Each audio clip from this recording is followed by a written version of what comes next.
5 ways to make a budget and track your projects in an automated way. How to do it? Give me a like, subscribe, and push the notification button. In order to create your budgets easily, we have added default columns that allow you to insert the most common values in any budget. The code column lets you write every item with a unique identifier number. Use the description column to name items, sections, or whatever your budget needs. Try to establish clear names because, due to the shared project system in Mtrix-sc.com, it's possible to share your projects with other persons, easing its reading. We will see some tutorial videos about that point later.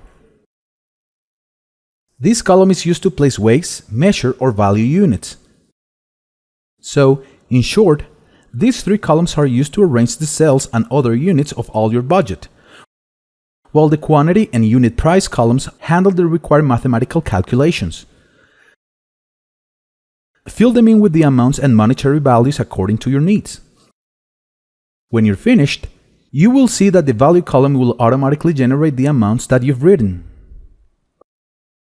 As you see, each cell in this column has a log icon.